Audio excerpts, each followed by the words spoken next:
அகிலம் நேய சொந்தங்கள் அனைவருக்கும் வணக்கம். இது காலை நேர தலைப்புச் செய்திகள்.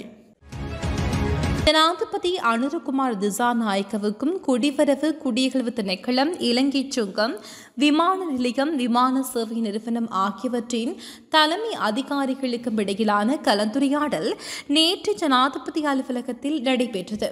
இதன்போது போதைப்பொருள், சட்டவிரோத பொருட்கள் நாட்டிற்கு வருவதை தடுத்தல், விமான நிலையம், சுங்க திணைக்களத்திற்குள் நடக்கும் ஊழல் மோசடிகள் மட்டுப்படுத்தல், சட்டவிரோதமான முறையில் நபர்கள் நாட்டிலிருந்து வெளியேறுவதை தடுப்பது குறித்து விரிவான கலந்துரையாடப்பட்டுள்ளது. அதற்கான குடிவரவு குடியகல்வு திணைக்களம், இலங்கை சுங்கம், விமான நிலையம், விமான சேவை நிறுவனம் ஆகிய 3 நிறுவனங்களிலும் இணை கேமரா கட்டமைப்பு கண்காணிப்பு நிலையத்தை ஸ்தாபிக்குமாறு ஜனாதிபதி அனுரகுமார் திசாநாயக்க ஆலோசனை வழங்கியுள்ளார். தமிழரசு கட்சி உள் விவகாரங்கள் தொடர்பான வழக்குகளில் இருந்து தான் பின்வாங்குவதாக சுமந்திரன் குறிப்பிட்டுள்ளார் என்று முன்னாள் நாடாளுமன்ற உறுப்பினர் சிவமோகன் தெரிவித்துள்ளார். தமிழரசு கட்சியின் மத்திய குழு கூட்டம் நேற்று வவுனியாவில் இடம்பெற்றது. இதன்போது கூட்டத்துக்குள் இருந்து முரண்பட்டு வெளிநடப்பு செய்த முன்னாள் நாடாளுமன்ற உறுப்பினர் சிவமோகன் ஊடகங்களிடம் கருத்து தெரிவிக்கும் போதே அவர் மேற்கண்டவாறு குறிப்பிட்டுள்ளார். மேலும் சுமந்திரன் தான் வழக்குகளில் இருந்து பின்வாங்குவதாக தெரிவித்துள்ளதாகவும், இதிலிருந்தே குறித்த வழக்குகளின் பின்னணியில் அவர்தான் இருப்பதை சுமந்திரன் ஏற்றுக்கொள்கிறார் என்றும் சிவமோகன் இதன்போது தெரிவித்துள்ளார். அவ்வாறு சுமந்திரன் தனது வழக்குகளில் இருந்து பின்வாங்கினால் தானும் தனது வழக்குகளில் இருந்து பின்வாங்குவதாக சிவமோகன் சுட்டிக்காட்டியுள்ளார். அரசு அதிகாரிகளுக்கு அடுத்த ஆண்டுக்காக 4000 ரூபாவிற்கு மிகாத விசேட முற்பணத்தை வழங்க அரசாங்கம் தீர்மானித்துள்ளது. பொது நிர்வாக அமைச்சின் செயலாளர் எஸ். ஆலோக பண்டார இதனை தெரிவித்துள்ளார். எதிர்கால வேதனத்தில் கழிக்கப்படும் வகையில் இந்த முற்பணத் தொகை வழங்கப்படும் எனவும் அவர் குறிப்பிட்டுள்ளார்.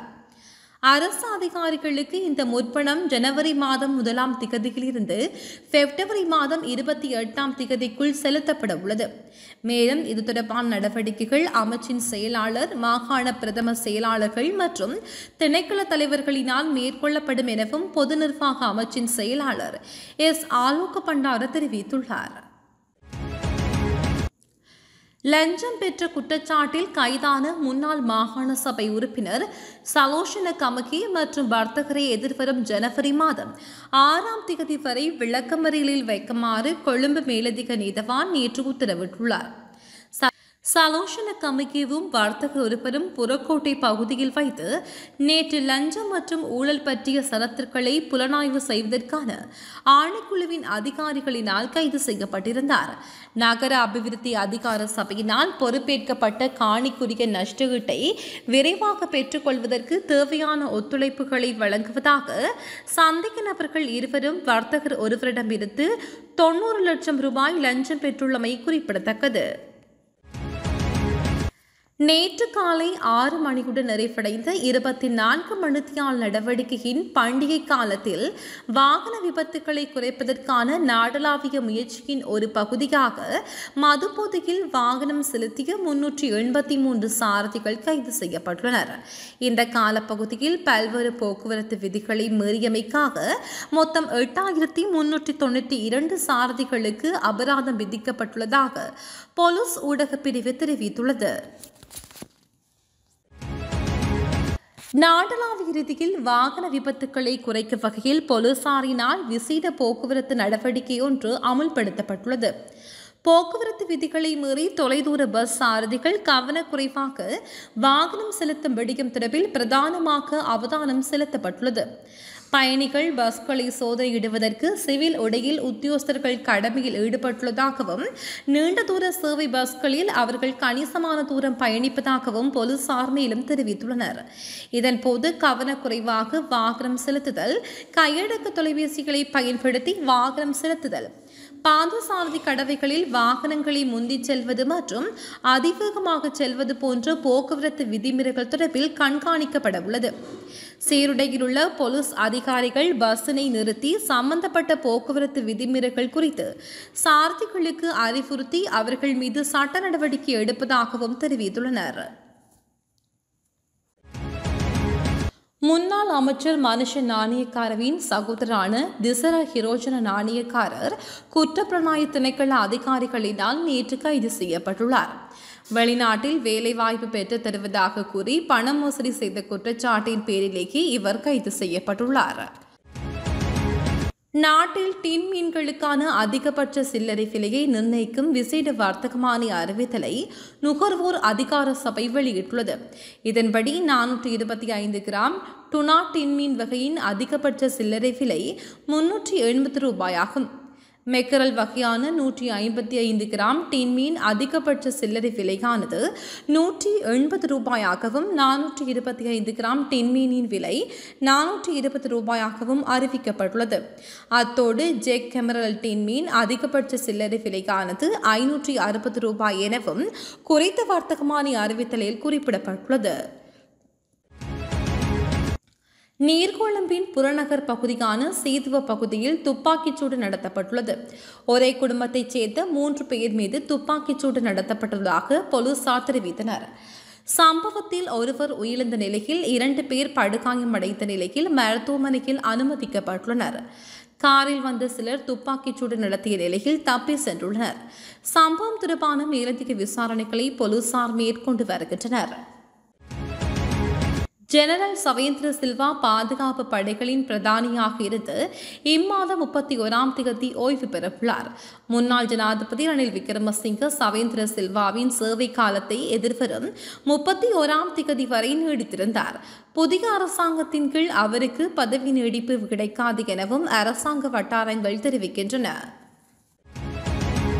இந்தோனேஷிய நாட்டின் கடற்படைக்கு சொந்தமான கிரிசுல்தான் ஸ்கந்தர் முடா 367 என்ற கப்பல் கொழும்பு துறைமுகத்திற்கு வந்தடைந்துள்ளதாக தகவல்கள் வெளியாகியுள்ளது. சனிக்கிழமை உத்தியோகபூர்வ விஜயமாக குறித்த கப்பல் கொழும்பு துறைமுகத்தை வந்தடைந்துள்ளது. இந்த கப்பல் இந்தோனேஷியா கடற்படையின் சிக்மா கோர்வெட் நகரத்தைச் சேர்ந்ததாகும். இந்த கப்பல் இந்தோனேஷிய கடற்படையின் சிக்மா கோர்வெட் ரகத்தைச் சேர்ந்தவையாகும். நேற்று முற்பகல் கொழும்பு துறைமுகத்தை வந்தடைந்த இந்த கப்பல் கடற்படை மரபுகளுக்கு அமைய வரவேற்கப்பட்டுள்ளது. 120 பணியாட்களை கொண்ட இந்த கப்பல் 9071 மீட்டர் நீளமுடையதாகும். இந்த கப்பல் நாட்டில் இருக்கும் காலத்தில் நாட்டின் முக்கிய இடங்களுக்கு செல்லவுள்ளதோடு இந்தோனேஷியாவிற்கு புறப்பட உள்ளதாகவும் தெரிவிக்கப்படுகிறது. காலி தொடர்ந்துவ மொரக்கொல பகுதியில் உள்ள விகாரி ஒன்றில் இடம்பெற்ற பெரகரா ஊர்வலத்தில் யானை ஒன்று குழப்பம் விளைவித்துள்ளது.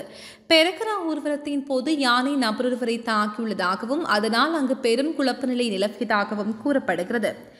சம்பவத்தில் காயமடைந்த நபர் காலி தேசிய வைத்தியசாலையில் அனுமதிக்கப்பட்டுள்ளதாக ஹிக்கடுவ போலீசார் தெரிவித்துள்ளனர். நாட்டின் சில பகுதிகளில் மழை பெய்யக்கூடும் என வளிமண்டலவியல் திணைக்களம் எதிர்வு கூறியுள்ளது. வளிமண்டலவியல் திணைக்களம் விடுத்துள்ள அறிக்கையில் இந்த விடயம் தெரிவிக்கப்பட்டுள்ளது. இதன்படி வடமத்திய கிழக்கு மற்றும் ஊவா மாகாணங்களிலும் மாத்தளை மாவட்டத்தின் சில இடங்களிலும் மழை பெய்யக்கூடும் எனவும் இந்த அறிக்கையில் குறிப்பிடப்பட்டுள்ளது. அத்துடன் மேல் சப்ரகமுக மற்றும் தென் மாகாணங்களிலும் நுவரெலியா மற்றும் கண்டி ஆகிய மாவட்டங்களிலும் மாலைகளத்து இரவு வேளையில் மழைகளத்து இடியுடன் கூடிய மழை பெய்யக்கூடும். இடியுடன் கூடிய மழையின் போது பலத்த காற்று மற்றும் மின்னல் தாக்கங்களினால் ஏற்படக்கூடிய பாதிப்புகளை குறைத்துக் கொள்ள போதிய முன்னெச்சரிக்கை நடவடிக்கைகளை எடுக்குமாறு வளிமண்டலவியல் திணைக்களம் பொதுமக்களை அறிவுறுத்தியுள்ளது. 2040ஆம் ஆண்டளவில் இந்திய உலகின் 3வது பாரிய பொருளாதார வல்லரசாக மாறும்போது அதனூடாக இலங்கைக்கு பாரிய நன்மைகள் பெற்றுக்கொள்ள முடியும் என முன்னாள் ஜனாதிபதி ரணில் விக்ரமசிங்க தெரிவித்துள்ளார். இந்திய முன்னாள் பிரதமர் அடால் பிஹாரி வாஜ்பேயின் ஜனக தினத்தை முன்னிட்டு இந்தியாவில் நடைபெற்ற நிகழ்ச்சியில் பங்கேற்று உரையாற்றும் போதே அவர் இதனை குறிப்பிட்டுள்ளார். இலங்கை ஜனாதிபதி அனுரகுமார திசாநாயக்க மற்றும் இந்திய பிரதமர் நரேந்திர மோடி ஆகியோருக்கிடையே கடந்த 16ஆம் தேதி நடைபெற்ற கலந்துரையாடல் வரவேற்கத்தக்கது எனவும் அவர் தெரிவித்துள்ளார். இதன் மூலம் பிராந்தியம் என்ற ரீதியில் இலங்கை பல நன்மைகளை அடையும் என தாம் நம்புவதாக முன்னாள் ஜனாதிபதி ரணில் விக்ரமசிங்க தெரிவித்துள்ளார். மாத்தளை போலீஸ் பிரிவுக்குட்பட்ட கண்டி யாழ்ப்பாணம் வீதியில் பலாபத்வல பிரதேசத்தில் இடம்பெற்ற விபத்தில் பெண் பாதசாரதி ஒருவர் உயிரிழந்துள்ளார் என்று மாத்தளை போலீசார் தெரிவித்துள்ளனர். மாத்தளையில் இருந்து தம்புளை நோக்கி பயணித்த கார் ஒன்று வீதியை கடக்க முற்பட்ட பெண் பாதசாரதி மீது மோதியதில் இந்த விபத்து இடம்பெற்றுள்ளது. விபத்தில் படுகாயமடைந்த பெண் பாதசாரதி மாத்தளை வைத்தியசாலையில் சேர்க்கப்பட்ட பின்னர் உயிரிழந்துள்ளார் என்று போலீசார் தெரிவித்தனர். இத்துடன் காலை நேர தலைப்புச் செய்தி நிறைவடைகிறது. செய்திகளை உடனுக்குடன் அறிந்து கொள்ள அகிலம் நியூஸுடன் இணைந்திருங்கள்.